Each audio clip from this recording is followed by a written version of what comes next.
দক্ষিণ চীনের ইউনান প্রদেশের রাজধানী কুনমিং, যাকে সবাই চেনে বসন্তের নগরী হিসেবে। এখানকার দৌনান ফুল বাজার এশিয়ার সবচেয়ে বড় ও ব্যস্ততম তাজা ফুলের বাজার।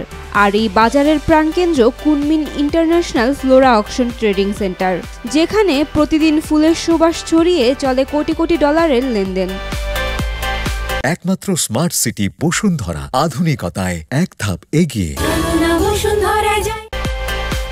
2001 সালে প্রতিষ্ঠিত এই কেন্দ্র আজ চীনের ফুল শিল্পের ইঞ্জিন রুম। প্রতিদিন বিকাল থেকে মধ্যরাত পর্যন্ত বিশেষ রেফ্রিজারেটেড ট্রাকে ইউনানের পাহাড়ি অঞ্চল থেকে আসে গোলাপ, লিলি, গাঁদা, কার্নেট সহ 1000-এরও বেশি প্রজাতির ফুল।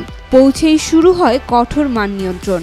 দৈর্ঘ্য, রং, সতেজতা দেখে দেওয়া হয় এ থেকে ডি গ্রেড পর্যন্ত। এ গ্রেডের গোলাপের দাম বাংলাদেশি টাকায় প্রায় 85। ডাচ পদ্ধতিতে প্রতিদিন দুপুর 1টায় শুরু হয় ডিজিটাল নিলাম। বেচাকিনিতে ভাটা থাকলেও প্রতি 4 সেকেন্ডে একটি করে লেনদেন হয় এখানে। বিশাল স্ক্রিনে ফুলের ছবি, পরিমাণ ও মান দেখে ক্রেতারা 900 আসনের হাইটেক নিলাম হলে বসে ফুল পছন্দ করেন এবং নিলামে ফুল কেনেন। কেউ কেউ আবার কয়েকশো কিলোমিটার দূরে বসে অনলাইন নিলামেও অংশ নেন। হাজারো ক্রেতা, স্থানীয় পাইকার, আন্তর্জাতিক রপ্তানিকারক, ফুল দোকানি, প্রসেসিং কোম্পানি ও ইভেন্ট ম্যানেজমেন্ট প্রতিষ্ঠান এই নিলামে অংশ নেয়। এখান থেকে বিক্রি হওয়া ফুল চীনের বড় শহরগুলো ছাড়াও থাইল্যান্ড, জাপান, রাশিয়া, অস্ট্রেলিয়া সহ 40টিরও বেশি দেশে পৌঁছে যায়।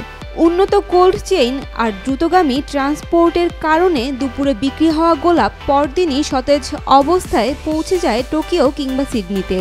বর্তমানে 25,000-এরও বেশি চাষি প্রতিদিন 800 থেকে 1000 টন ফুল পাঠায় এখানে। শুধু দৌনান ফুল বাজারে গত বছর লেনদেন হয়েছে 14.18 বিলিয়ন ডাটা, যার আর্থিক মূল্য প্রায় 1.61 বিলিয়ন ডলার। বলা যায় কুনমিং শুধু ফুলের নয়, লাখো মানুষের জীবিকার সুবাসও বিশ্বজুড়ে ছড়িয়ে দিচ্ছে। Saima Akter, Daily Sun.